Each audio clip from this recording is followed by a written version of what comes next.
Right, like I said, this video will be telling you what the 9 satanic statements are and just explaining a little bit of each of them. So, let's get started. Number 1.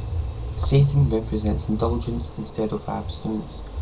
What this essentially means is, if you want something but think it might have consequences, if you can deal with those consequences, take it. Don't stop yourself from having something. Really, that's it. Number 2.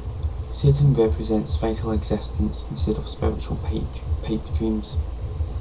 This was a bit harder to sort of get a concept on, but the way I see it is, it's referring to what can be said, what's factual, not what's speculative.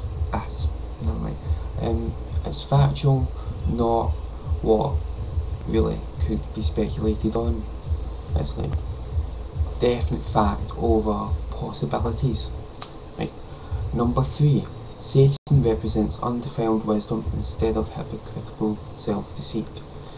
This essentially means believing in something that doesn't contradict itself. That's how I view that one. Number 4. Satan represents kindness to those who deserve it instead of love wasted on ingrates. That one kind of explains itself.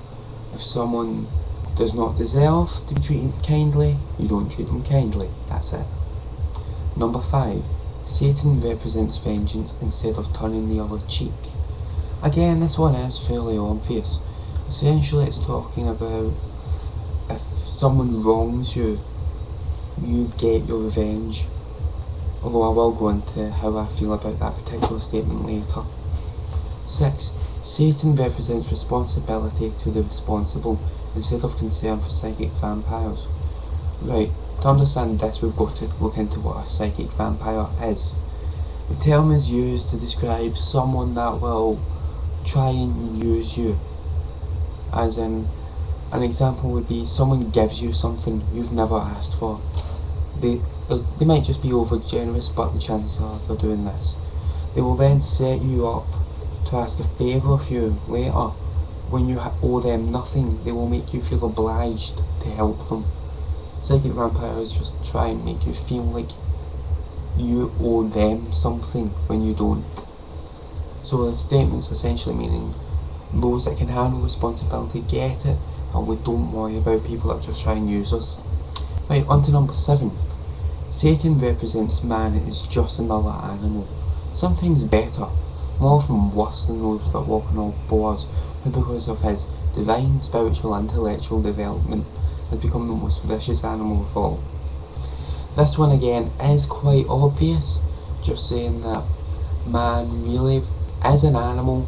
We're a species, we've got genes, we've got everything a species has, we produce fertile offspring, and really because of our development, our evolution, we have become just vicious. 8.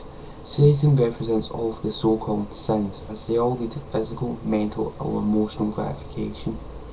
Again, quite a straightforward one, so I won't go into too much detail, but meaning that all the sins do benefit you.